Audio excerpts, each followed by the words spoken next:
Welcome to the Peeew! And we Merry just Christmas! Merry Christmas. We just can't Happy New Year! help but keep our faces and names out of the media. That's right. We just can't help it. Much as we might try to forget about the past, we are and constantly we don't like to being have the reminded. attention spotlight on us. No, we are not about nostalgia. We're all about what's happening today, Well, and also tomorrow. we're not attention seekers. We don't go out courting this kind of thing. No, but in just follows fact, us. people will not stop talking about. And we want them to. They will not stop talking about what we did 26 years ago. Was it 26 years ago? Well, that's when Disco 2000 started in 1990. Oh, yeah, In September of 1990. No, August. August of 1990, August right? 14th? Sometime around towards the end of August. It's August 14th. I don't remember the exact date. We moved into Limelight, and that's when we launched Disco 2000. That's basically when the club kids moved into the Limelight. And here we are today, 26 years later, plastered on the New York Times art section. The club kid cards. Which you'd think is a good thing. And it is. Right. I mean, it is a good thing. But this article is not even about us. Yeah. They make no mention. We're not even mentioning They didn't even mention us. I mean, it's just a colorful picture. Right. That will draw a lot of attention because it's a colorful picture. This is a story about these two books that just came out. They're both about nightclubs and nightclubs in the 80s and 90s, which may or may not make any reference to us. But the New York Times loves us so much that they had to plaster the club kid cards on their They talk about section. Red Zone and the World and Tunnel and Palladium and Limelight. Yeah. So they have to mention us. Yeah, clearly They have to, by law. Clearly, the writer may have gone to those parties. Yeah. So he remembers them. But the specific... I think they took that picture at the Chinese restaurant at Limelight. Oh, that's the wallpaper. It's the wallpaper at the Chinese restaurant. That's not at to the be confused right with wallpaper at the Chinese restaurant. which he probably would never go to because it's not vegan or something. But the person who wrote the book, the invitation book, if you look at the parties that he has invitations to, and the writer wrote something snarky about how rather than looking at these invitations, he would want to know, Who designed them? Yeah, no. Who took the pictures? Did you read the thing? I did. Yeah. He said something. You want to about, know who designed them? Who took the pictures? No, he said what the something smelled like. What the room smelled like when Aphex Twin was DJing in some warehouse. Yeah. It smelled like sweat and cigarettes and vomit. Yeah. Basically, it was just what all the clubs smelled like back then. But it wasn't very flattering to the book. They said the book was lacking in whatever. But whatever it was lacking, I guess they made up for with our picture. I think that all books about clubs are going to be lacking in one way or another because if the person who wrote the book about the clubs is interviewing people that were at those clubs, those people were all probably so fucked up that they don't really remember what those clubs were like. I think the reviewer, anyway, painted he really got it right when he was talking about the exclusivity and like the secret part of getting in and like all that. Was it really that hard to get into Disco 2000? No, before that. Disco 2000 still had the illusion of getting hard to get into. Even Paradise Garage wasn't that hard to get into. You just had to pay. Oh! That's the hardest thing ever! That's impossible to get in. We at least had the illusion of it being hard to get in. But he was talking about Area and Palladium, which those clubs were hard to get in. Were they? I guess I can't tell because it wasn't hard for me to get in. Yeah, they were hard. They were hard to get in. I mean, when we would go, we would see 100 people outside standing there for hours. Do you think they were paid actors? I thought they were smoking. No, I mean, you can smoke inside clubs. Inside. Yeah. Which, by the way, you can smoke inside clubs here now. I mean, at Rumpus Room? No, at Mm-hmm. The other guy. Oh, yeah. Say the other name now. Outrage? Nope. Michael Alec Party? No. Yeah. Oh, who? Wait, what? We're back. And now a word from our sponsor.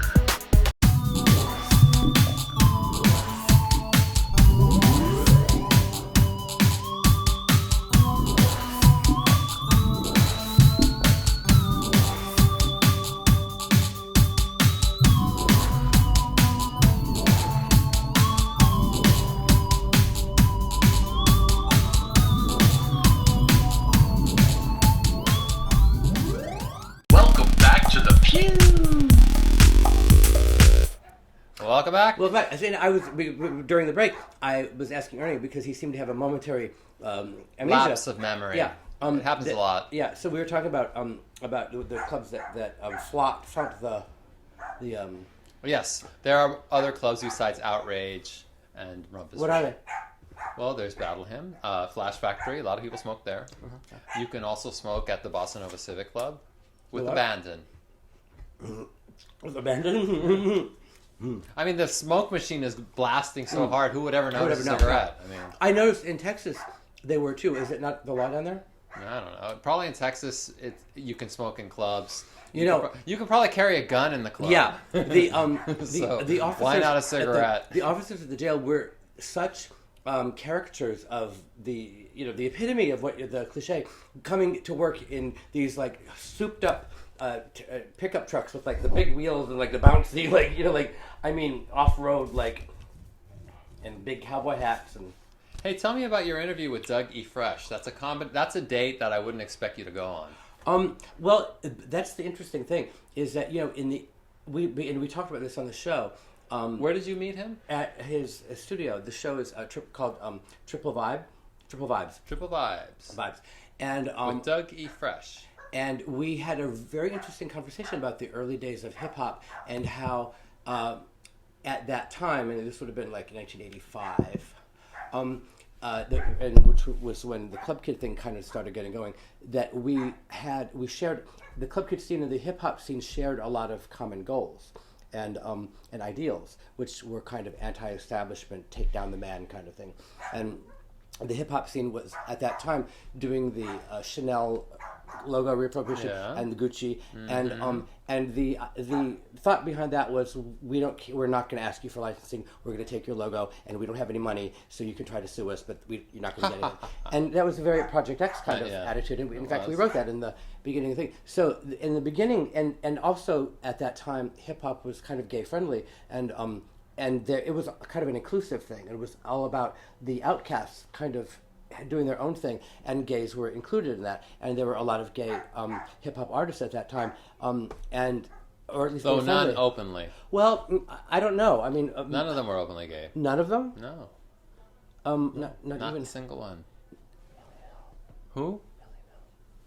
I don't know. None of them were. What about Parliament? None of them? None. Okay. Well, anyway, they were friendly to it. And because they didn't want to be out of themselves. But somewhere along the line, when it was kind of hijacked by gangster rap and this whole kind of anti-women, anti-gay thing, and it went in a whole nother direction. And so people like now, they think of Club Kids and hip-hop, it doesn't go together. The roads parted long ago. But it did go together. It did go together very well back then. Well, I mean, certainly at Danceteria, I remember Africa Bambaataa used to DJ there every Saturday night, and it was awesome. I went to Danceteria pretty much every weekend. It was great. Yeah. And Dougie Fresh. So how was your reunion? Was he gay friendly? Yes, that's what all I'll say. Well, how gay friendly was he? He was very gay friendly, and all of the people in his studio were very gay friendly. But we had this conversation, and he agreed with it. Is it online? Yes. Where is it? It's Triple Vibes. TripleVibes.com? Well, we can put a thing. Well, why don't you just tell the audience where it is? Well, it's Triple Vibes. All right, go to their website, Triple Vibes, and search for it. Yeah, and it was a question. It was people could call in, and but I guess it's still there because it's online. But it was he's producing music now, and but we talked about the evolution into Lady Gaga. And, what do you think of Lady Gaga's new song, or album? I've kind of lost interest in her. Have you? Yep.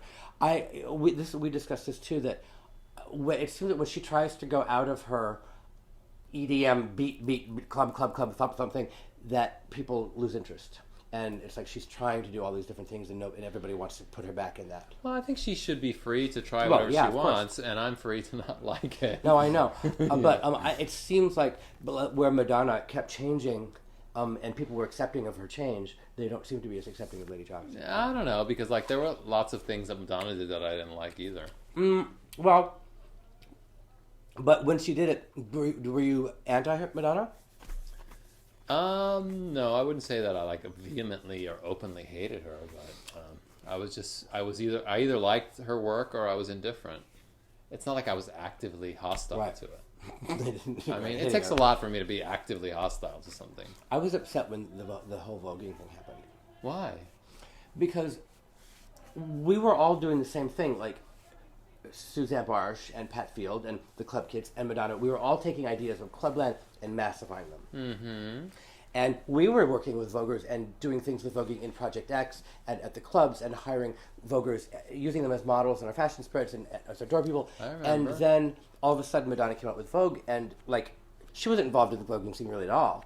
And then all of a sudden she had that song, a song that nobody would even Vogue to, and then she was like the queen of Vogue, and she like knew all about Vogue. And well, that's because she saw the Malcolm McLaren video Deep in Vogue and then decided to do her own. I mean, wasn't she at that House of Field voguing ball in the Lower East Side? I know Malcolm McLaren was one of the judges, and then shortly thereafter, Deep in Vogue came out, and I think Madonna was there too. So maybe she was just slower. They both. I mean, definitely he took it from when he was the judge of that House of Field voguing ball. It was frustrating because we were working for a long time on that, and then she just in one day, and then she rented out the Palace, the club that I was directing, to do the party, and it was kind of, I felt like it was like I mean, I'm sure she didn't feel that way, but it felt kind of like I think the voguers loved it, so they did. But so I mean, I guess I don't know. Like I don't feel really that ambivalent about it because the voguers never seemed resentful about it. They were very flattered that she paid attention. I'm not talking about the voguers being resentful. I'm resentful. I wanted to steal that scene. All right, we'll see you next time.